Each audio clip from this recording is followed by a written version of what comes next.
Olá, caríssimos irmãos, eu sou o Leandro Cajado e você está no canal Ascese Catequese. Vamos para a continuidade, para a gente completar essa discussão sobre o quinto mandamento. Nós tratamos da questão da legítima defesa, onde eu expliquei que a legítima defesa ela é um direito, ela está na realidade.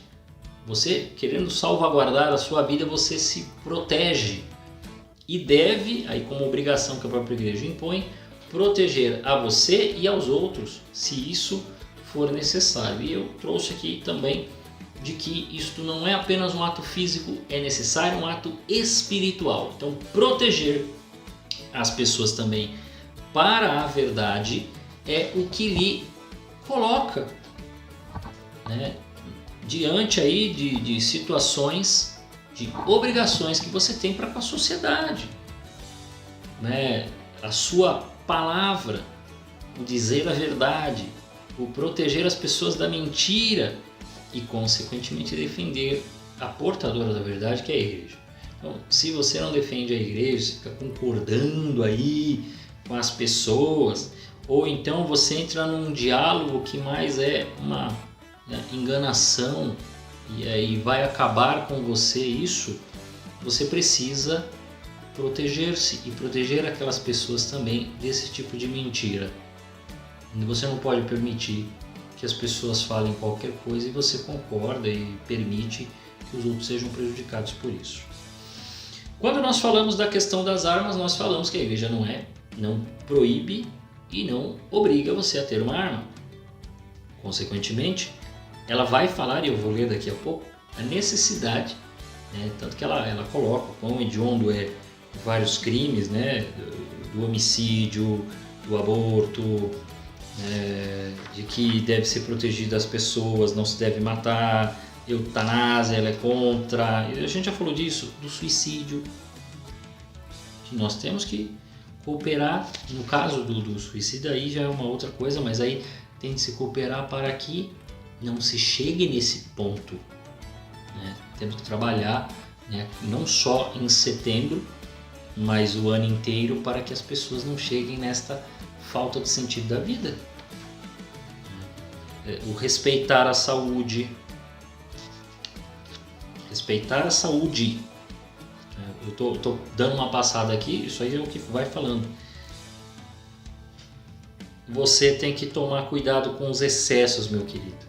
A gente fala disso quando a gente trata dos pecados capitais, né? Principalmente a gula. Eu tratei da gula rapidamente em outro capítulo, né? Em outra aula. Capítulo, fica parecendo que é um livro, né? Você está vendo aulas aqui.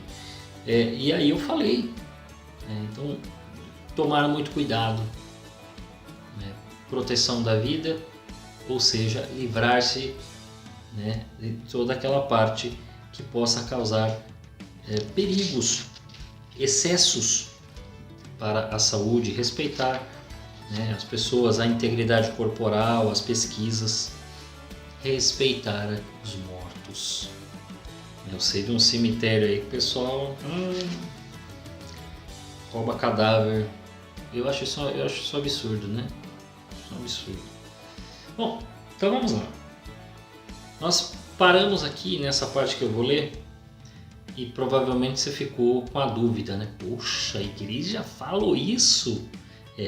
No 2267, quando eu estava falando da legítima defesa, de que ela, além de ser um direito, ela é um dever grave, responsável pela vida, no 2267 ela fala assim: o ensino tradicional da igreja não exclui, depois de comprovadas cabalmente a identidade e a responsabilidade do culpado, o recurso à pena de morte, se essa for a única via praticável, para defender eficazmente a vida humana contra o agressor injusto.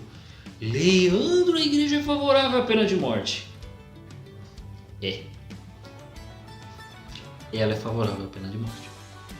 Mas como assim? A própria igreja está falando que tem que respeitar a integridade, o respeito aos mortos, a saúde física, o homicídio, e então, que coisa mais fora dos direitos humanos. Não! Você está pensando com a cabeça desse tamanho, bem pequenininho, tamanho de um alfinete. Pequenininho. Aqui você precisa entender em que contexto a igreja está dizendo isso. Veja, quando ela diz isso é porque ela está vendo que existem situações que um trabalho de recuperação daquele que cometeu o crime vai ser muito longo e isto pode ocasionar perda de muitas outras vidas. Então ela fala, olha, na dificuldade da sociedade em lidar com tamanha crueldade desta pessoa, é melhor que ela morra. A que outras pessoas venham a falecer e sejam inocentes. E ela será avisada. Né? E terá à disposição, presta atenção aqui, ó, no mais importante, ela terá à disposição, o Estado deveria fazer isso, ela terá à disposição um padre, para que ele possa se confessar, para que ele possa se colocar à disposição e consequentemente salvar a sua alma. Mas no momento este homem é um risco para a sociedade é como um corpo social, é como um ser vivo, pulsante. E se você mantê-lo, você vai acabar com a ordem social. Ai, Leandro, que maldade. Mas ainda que não seja bonitinho, é para proteger você. Então existem sim locais, países que têm, e a igreja não é contra. Discorda, agora você errou, Leandro. Você errou, tá? Porque o Papa Francisco deu uma entrevista falando que ele é contra. E que a igreja hoje está revendo isso. Então, você já está errado. Não, eu não estou errado, primeiro porque eu li aqui no 2267. Me parece que o Papa não mudou este parágrafo. Ele continua aqui. Se você entrar agora no site do Vaticano e procurar lá, parágrafo 2267, Catecismo da Igreja Católica, está dizendo isso aqui, concordando com a pena de morte. Ah, Leandro, mas então por que o Papa fala que é contra? Vou explicar. A gente precisa entender o contexto das coisas. Você achou que ia me pegar nessa? Não vai me pegar nessa. Pode me pegar em outras coisas. Pode ser que eu fale, aqui eu não sei, errei mesmo. Se isso acontecer, por favor, escreva aí, faça nos comentários. Vamos entender que contexto o Papa Francisco está falando. O Papa Francisco, como um homem, vamos dizer assim, um governante, ele está falando para todas as nações. E ele sabe que tem nações iníquas, várias, inúmeras. Se deixar, até a nossa pode se tornar. Não, impossível. Não é impossível porque tem pessoas coordenando. Pode se tornar, não estou falando que vai se tornar. Pode se tornar. É perigoso? É perigoso? Não. Pode acontecer. Por que o Papa Francisco então falou algo que parece que está completamente contra o catecismo? Porque na verdade ele está falando de acordo com os governos atuais, ditos democráticos.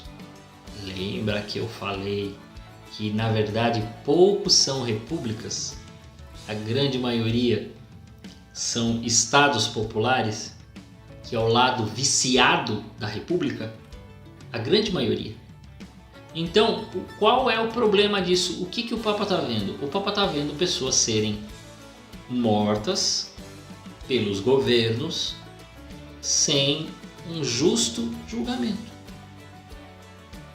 Pessoas que realizam, eu vou pegar o exemplo aqui, como se fosse do Brasil, pessoas que cometem verdadeiros crimes.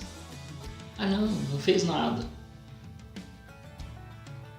Soltou, né? Uns 2 anos atrás, eu acho. Acho que no meio da pandemia, soltaram um cara que era brabo, traficante. Mas prendeu um outro por crime de opinião. A fala dele é muito perigosa, é um risco para a sociedade. Mas o traficante não é mais perigoso do que um discurso que alguém não gosta de você? Como assim? Vocês prestem atenção, meus irmãos. Lembra que eu falei do senso de prioridade? a hierarquia da ordem das coisas. Um ameaço é uma coisa ruim, mas uma ação em si ela é pior. Ah, mas pode incitar, mas incitou? Já houve o crime? Já agiram? Então você não pode prender a pessoa por crime prévio, pô. Tem um filme lá que o cara bota o chip aí, todo mundo já sabe que o cara pode cometer um crime antes. Nós não temos como chegar nisso, mas o outro que já é um criminoso, tu solta. Não faz sentido. Você percebe que aí a ordem das coisas está deturpada nesse país? A hierarquia das coisas está deturpada. Mas, voltando aqui para a pena de morte, o Papa Francisco sabe que tem país que é correto, e isso é julgado em muito tempo, e verifica-se, e descobre que é um doente, né? Doente não no sentido patológico, tá? No sentido patológico não tem doença nenhuma, o cara é mau mesmo, o cara é maligno, né? Aí hoje o pessoal às vezes ameniza, ele é doente, tá? Ele é mau. Maldade, vilania, existe gente que é vilã sim. Para com esse papo de querer, né, humanizar quem não quer ser humanizado. O cara já está demonizado, e aí tu quer humanizar ele, vai piorar. Então, o que o Papa está falando? O Papa está indo contra esses países que concentram um poder estatal violentíssimo, gigantesco, dominador, e que, por qualquer coisa que venha a se opor ao seu poder, não criar um caos social. Se opor ao seu poder faz com que ele haja com total virulência contra a população. Então, por isto, o Papa Francisco disse que os países têm de fazer um esforço para acabar com isso, porque ele sabe que tem muitos países em várias partes do mundo que o pessoal executa. A chegar no ponto de vários países assim, é cristão, acaba com ele. Síria estava fazendo isso. Teve casos de várias mortes, não por governo, tá? Mas Síria estava fazendo isso, casos de várias mortes na África, em alguns países africanos, não todos, claro. Nicarágua. Mas não matou. Não, mas tá prendendo. E pior, o governante da Nicarágua tem a cara de pau de dizer que ele está enfrentando o ódio. E sabe quem é o ódio? Aquelas freirinhas que ele expulsou. As pessoas que trabalhavam na rádio. Por quê? Porque para ele ódio é atacá-lo. É ir contra o que ele diz. Porque ele é a representação da verdade. A ponto dele dizer que ele não concorda com esse negócio de que tem que ter um conclave para a Igreja Católica. Não, quem tem que votar é o povo. Não é o senhor que manda na Igreja Católica. Tanto que você não quer nem a igreja aí. Então assim, se você fosse católico, cala tua boca e obedeça. Como você não é, você está expulsando todo mundo daí. E ninguém está ligando. Vamos fazer o quê, né? Mas, para ele, o discurso de ódio é o discurso que vai contra o que ele diz. O discurso que discorda da opinião dele, que discorda das posições dele. Então aí, o discurso de ódio é quem se opõe. Eu sou pela verdade. Teve um maluco, um deputado não, senador, na CPI da Covid lá. Não, porque nós estamos aqui pelo bem, pela verdade. Você é deputado, você é senador. Você não é gente boa, você é senador, cara. A gente sabe que vocês não são bons, vocês são ruins. Na maioria das vezes vocês são um mal personificado e infelizmente votado por alguém que não sabia que você não prestava. Vai falar, nós somos o bem e eles são coisa, nós estamos aqui protegendo a vida. Tá protegendo coisa nenhuma. Protegendo coisa nenhuma. É só teatro e loucura que vem de gente como ele. Vamos lá. A igreja precisa lembrar o preceito que ela trabalha o não matarás. Então nós somos da salvaguarda da paz. Olha que beleza. Então, o cristão vai sempre trabalhar para o desenvolvimento da paz, para que a paz se faça presente no meio de nós. Por quê? Porque o Cristo é o Cristo da paz. Essa paz verdadeira. Entendeu? Então nunca cólera, ódio contra a caridade, né, ao próximo. Querer... Preste atenção. Eu sei que você não gosta do político A, do político B, que você não gosta de não sei quem, que você acha artista tal, não sei como, mas jamais deseja a morte dele. Leandro, eu odeio esse cara, esse político não presta, ele quer acabar com nós. Você tem hoje alguma força de ação? A única força de ação que você tem é oração para a conversão desse cara. Ela tem que acontecer, para ele não perder a vida. Ah, mas ele chegou no extremo. Eu não estou falando de você já perdoá-lo. Eu estou falando que você precisa rezar por ele, rezar pelo governante. Ah, mas ele está fazendo um monte de loucura. Então você não precisa perdoá-lo ainda, porque ele ainda tem poder. Quando ele for derrubado, aí você pode perdoá-lo, porque ele não tem mais poder de ação, não vai fazer mais mal para a sociedade. Lembra que eu falei da legítima defesa não? Daqui da pena de morte? Ele não tem mais poder de ação. Se ele ainda tem algum poder de ação, ele ainda pode fazer algo mal. Opa, então nós temos vai ter que executar. No caso do político, então, derruba, tira, impeachment, sai fora. Agora, depois que ele não tem mais poder de ação, você pode perdoar, porque ele não tem mais poder nenhum, acabou. Então, cólera, ódio, vingança, nada disso deve permanecer. A igreja tem que trabalhar pelo bem e pela paz de Cristo. Então, nós trabalhamos pela paz. No último recurso, a gente precisa se defender as pessoas e não permitir que a violência ocorra, que tenhamos um caos social tremendo. Então, é neste sentido, temos que ser promotores da paz. Lembremos aí, bem-aventurados os que promovem a paz. Pois bem, aí tem aquela situação, beleza, Leandro, então aqui dentro tá tudo bem. A gente até, de certo modo, tem uma briga aqui e tal, mas nós não chegamos num confronto armado total, né? Mas acontecem casos como o que está acontecendo entre Rússia e Ucrânia. O que fazer? Tá certo, é um pecado e tudo mais? Todo o caso terá de ser analisado. Esta pena e esta culpa cairão sobre os governantes, sobre quem governa, não sobre os soldados que muitas vezes são obrigados a ir. Ele proíbe essa destruição, essa loucura, de modo que a guerra tem de ser evitada até a última chance.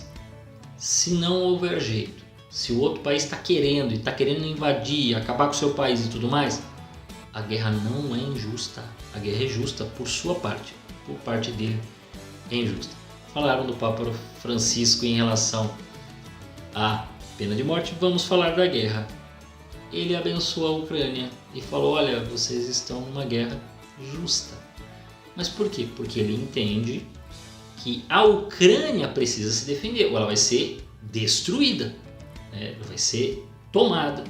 Ela vai ser vilipendiada. As pessoas vão perder tudo.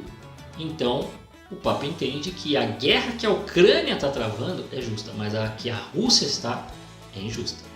É neste sentido ao qual existe aí toda uma condição de análise, tá bom? É preciso considerar com rigor as condições estritas de uma legítima defesa pela força militar. A gravidade de tal decisão a submete a condições rigorosas de legitimidade moral. É preciso ao mesmo tempo que o dano infligido pelo agressor à nação, à comunidade das nações seja durável, grave e certo. Quer dizer, quando as discussões, as tensões começaram, o Putin estava ameaçando, eu vou tomar o que é meu. Ele colocou um local lá que, aspas, teve, não, foi só um exercício de defesa, não se preocupem, depois ele fez outro, né? Então, pera aí, qual é que é? Você vai invadir minha terra? Vou. Todos os meios de pôr fim a tal dano se tenham revelado impraticáveis ou ineficáveis. Vejam, não apenas a Ucrânia, mas OTAN, vários países da Europa, os Estados Unidos, não sei a China, Mas vários países falaram, parou, não façam isso, continue, não, vamos tentar conversar. Não, o Putin, vou passar o carro por cima. Foi isso que falou. É lógico que ele não falou do jeito que eu estou falando aqui, que eu estou levando de um jeito mais brando. A coisa foi muito mais séria, a coisa está muito mais séria. Estejam reunidas as condições sérias de êxito. Quer dizer, o pessoal estava tentando resolver sem que houvesse o conflito armado. Não teve jeito também. O emprego das armas não acarrete males e desordens mais graves do que o mal eliminar. Veja, isso aqui às vezes é muito difícil. Por quê? Porque o cara manda a bomba, explode um local, tem cidadão comum, outro joga lá para tentar barrar e tudo mais. Isto fica muito difícil, mas é o que a igreja pede. Olha, tentem não fazer mais mal, tentem evitar esse mal. O poderio dos meios modernos de destruição pesa muito na avaliação dessa condição. Quer dizer, eu não tinha lido aqui, estou lendo agora. Veja, o que eu acabei de falar. Os caras jogam uma bomba, pega num local onde tem um monte de civil, um monte de gente, um monte de coisas. E aí? Como é que você avalia isso, né? Então, às vezes, as desordens da guerra elas são maiores, sim. Esses são os elementos tradicionais enumerados na chamada doutrina da guerra justa. A avaliação dessas condições de legitimidade moral cabe ao juízo prudencial daqueles que estão encarregados do bem comum. Os poderes públicos tomarão as justas providências com relação ao caso daqueles que se dedicam ao serviço da pátria na vida militar, isto é, estão a serviço da segurança e da liberdade dos povos, se desempenham corretamente sua tarefa, concorrem verdadeiramente para o bem comum da nação e para manter a paz. A paz é sempre o objetivo maior. É não entrar nesses conflitos, nesses confrontos desnecessariamente. Isso é claro que também envolve guerra civil. Então, todos os meios possíveis têm de ser feitos para se evitar uma guerra civil. Disseram que por conta das manifestações de janeiro poderia se ter uma guerra civil. Acho difícil, acho muito difícil. Posso estar enganado, mas a minha análise quando eu vi aquela bobagem do dia 8 não era de que nós teríamos um conflito armado e tudo mais, era de um monte de gente que não sabia o que estava fazendo ali e que foram no embalo de outras. Você via claramente que tinha pessoas ali que não tinham a mínima noção do que estavam fazendo e foram no embalo de outras. Não, vamos ali, vamos lá. E depois não adianta falar, mas tinha como é que fala, infiltrado. Meu amigo, eu já aprendi isso na época da escola. Se você estava no meio da bagunça, você é culpado. Não adianta chorar agora. Agora já foi, agora vai tomar as punições cabíveis. E o que eu falei, como você não é amigo do rei, a régua sobre você vai ser a lei da forma mais dura possível. Se fosse amigo do rei, talvez ia abrandar, não é bem assim, mas vai ser, você vai tomar a punição maior. É claro que é preciso ter muito cuidado com tudo isso. É preciso observar muito bem. Mas guerra civil dali não sai. Poderia surgir de outros poderes ou de outras forças para criar uma situação ruim e que desse a entender que aquele grupo que estava lá agora está revoltado, então está tentando criar um caos no país. Olha, sinceramente eu não acredito. As pessoas lá me pareciam mais amedrontadas e quando o bicho pegou, aí teve certeza, porque outros teriam saído para o confronto radical e pesado com a polícia. Lá era meia dúzia de gato pingado, é aquele ali e tal. E eu não estou concordando com o que foi feito, tá, gente? Eu continuo achando que aquilo foi uma bobagem. Mas é superestimar demais aquela galera toda. Acho que estão criando um monstro que não existe. Pode ter algum jogo político aí, né? Às vezes, por ser contra o governo, aí o pessoal começa a criar para atacar, às vezes até inimigos políticos e aí dizer que eles que estão manipulando, tá? Então sempre tem isso, esse tipo de jogo faz parte, né? Não fizesse isso, né? Não entrasse de cabeça na loucura, né? Na irritação e tudo mais. Então, é claro que, ainda que a igreja entenda a guerra justa, a igreja aconselha os governantes a evitarem ações bélicas mortais assim, né? Também evitar armas biológicas, químicas, corrida armamentista que nós já tivemos, né? Hoje parece que estão aos pouquinhos, né? A gente não sabe, né? Porque o cara fala que está desarmando, mas você confia. Eu tenho meus medos, né? E o comércio de armas como um todo, nesse sentido, para venda principalmente ilegal e para venda de países para se fortalecer, e a gente vê aí grandes problemas, né? Todas essas coisas, elas precisam ser muito bem analisadas. A igreja deve analisar isso.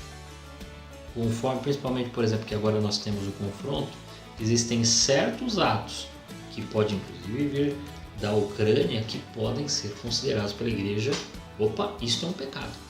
Porque esta ação, ela visou matar só inocente. Sei lá, os caras jogam uma bomba no meio de São Petersburgo, onde só tem civil. Tô dando um exemplo aqui, não dizendo que vai acontecer. E aí, onde a gente morre, mas ali não tinha nenhum soldado nem nada. Não, mas os caras atacaram lá, porque tinham pessoas aí. Então aí a coisa é muito séria. Então não deve se haver essa gravidade de destruir o país do outro, mas teve aquele conflito, teve aquele confronto, ele passa e deve-se chegar sempre se trabalhar para a paz, e não entrar nesta guerra, nesse conflito, neste confronto. Pois muito bem, é isto. Deixa eu ver se tem mais alguma coisa aqui. Ah, claro. Extermínio de um povo, genocídio, isso aí é pecado gravíssimo, tá? Então não tem conversa. Essas ações precisam ser evitadas totalmente. Bom, eu espero que você tenha entendido. Eu sabia, né, que não daria para fazer em uma aula só, porque se eu tivesse feito em uma aula só, acho que a outra aula teve mais de 45 minutos. Essa vai chegando a 30, nós teríamos mais de 1h10, tudo bem, eu fiz uma aula de quase 1 hora, mas aí eu ia ultrapassar os limites. Eu sabia que em 2 partes ia ficar melhor e eu falei que algumas aulas iam ser mais longas, outras um pouco mais curtas, mas que todas elas iam ter mais ou menos essa média após mais de 20 minutos, né, que não teria como não falar. Por fim, só para finalizar isto, o Papa é contra esse tipo de ação, porque a ação de pena de morte, por quê? Porque os governos atuais estão utilizando de recursos jurídicos e de recursos políticos para calar a voz dos seus inimigos, não que eles sejam criminosos. Então, para evitar isso, ele fala, não mate, porque pelo menos a pessoa fica presa, né? Ainda tem a vida dela, e não para matá-la só para você dominar e confrontar todo mundo que for contra as suas ideias. Então esse é o primeiro ponto. O Papa sabe que tem muitas ditaduras. Segundo, a guerra justa. Existem porquês de haver uma guerra, mas elas acabam acontecendo. E terceiro, só para completar aquilo, não adianta você chegar para mim e falar assim, não, mas eu sou contra as armas não deveriam existir. Tá bom, eu também acho que não deveria existir nenhum tipo de arma, mas eles existem. Então, como nós devemos fazer, já que elas existem? De que forma nós devemos fazer para resolver o problema? Veja, muita gente gritava na internet por conta desses 2 assuntos aqui, como se simplesmente a arma ali é o problema. Ou o rapaz tirou uma foto no clube de tiro, é o problema. Não é o problema. Então tome muito cuidado para você não entrar na histeria midiática. Essa histeria, ela é ruim. ela não é boa, ela nos prejudica. E saiba dar a devida ordem, proporção das coisas, a devida proporção, a devida hierarquia, para que você não vá concordar com o desarmamento do civil que não tem crime nas costas. E aí você vai lá, não, mas todo mundo já sabe que o bandido tem. Não, isso aí não pode ser tratado com essa normalidade. Eu não sei se... me disseram que abaixou, mas também teve o período da Covid, então muita gente não saiu para a rua, mas nós tivemos uma baixa de número de mortes por armas de fogo, consequente do tráfico e dos crimes, latrocínio de roubos e tudo mais. Então, isso daí tinha mais de 60 mil mortes por ano. Isto é terrível. Isto é o que tem que ser diminuído. Isto é o que tem que zerar. Isto é o que tem que acabar. Né? Esta pandemia de pessoas morrendo por causa do tráfico. Né? Esta vacina o governo precisa aprender a dar. E eu gostaria muito de ver de ministros, né, de justiça, né, de secretários de segurança pública, de governadores, de deputados, de juízes, de desembargadores, que às vezes têm um discurso tão empolado e corajoso contra um qualquer aí que simplesmente contou uma piada. Nossa, contou uma piada. Incitará o ódio contra nós. Então temos que ser implacáveis. Tá bom, quando vocês vão ser implacáveis com o mal real neste país, que até pouco tempo atrás eram 60 mil mortes por ano por assassinato, tráfico de drogas e tudo mais?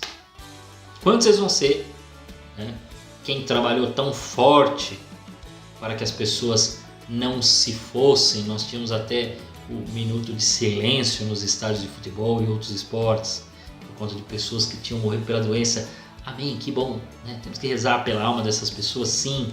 Temos que trabalhar para que a saúde, aqui o quinto mandamento estava falando disso, eu falei agora há pouco do cuidado da saúde. Temos que cuidar para que a saúde das pessoas esteja em dia, que elas saibam se cuidar. Amém, que bom, isso está certo. Mas quando é que nós vamos ter esta mesma força, esta mesma campanha para impedir que nós tenhamos um estado violento da forma como ele é? Entende? A proporção tem que ser a mesma. Porque nos mandamentos a questão da saúde está no quinto mandamento e a questão do crime também está no quinto mandamento. A proteção da vida para que a pessoa não morra de doença, a proteção da vida para que ela não morra por causa de assassinato, latrocínio e outras coisas assim, é o que tem que ser trabalhado. Então nós precisamos trabalhar. Para trabalhar pela paz, nós vamos ter que fazer com que aqueles que plantam a discórdia, plantam o mal, sejam presos e sejam impossibilitados de ter armas na mão, porque eles botam fogo no país. É por essa justiça que a gente tem que trabalhar. Veja como eu estou dando a prioridade certa das coisas. Trabalhamos pela saúde, mas trabalhamos também pela integridade física da pessoa. Consequentemente, aí já não é trabalho de governo, não é trabalho de Estado, é trabalho da igreja. Nós trabalhamos para a salvação das almas e para a santificação, para a saúde. Né? Eu lembro que o Padre Léo falava que santo e saudável em italiano é a mesma coisa. A pessoa está bem, fisicamente saudável, está bem, está bom e tudo mais. Espero que você tenha entendido. Né? Nós vamos continuar este curso, né? Depois desse tema tão difícil, tão sério, e eu espero que você tenha entendido. Agora você já sabe, quando você olhar o plano de governo, você precisa entender. Opa, está trabalhando pelo desarmamento, mas desarmamento de quem? Não, então não está certo não. Civil não. Não está certo. Peraí, deixa eu ver. Ah, mas ele não está falando nada de proteção das pessoas com crime? Opa, então é perigoso. Não pode? O cara está defendendo que a pessoa pode roubar? Não, a pessoa não pode roubar, porque todo roubo é um mal. Então, a gente ainda vai chegar na hora de falar de roubo. De uma lei louca aí que vigorou em Los Angeles, o bicho tá pegando lá, hein? Lá o negócio tá feio. Não são em todas as cidades, mas porque lá cada cidade também, não é só os estados que têm uma autonomia sobre o país, mas as cidades também têm uma autonomia sobre os estados, né? Então elas têm poder, às vezes, de ter uma lei que não vigora uma lei estadual, uma lei federal. Não, aqui não. Mas o negócio tá feio lá. Eu vi algumas imagens, então quando a gente chegar no 7º mandamento nós vamos falar de roubo. E aí o negócio é muito sério. A todos vocês, que Deus os guarde.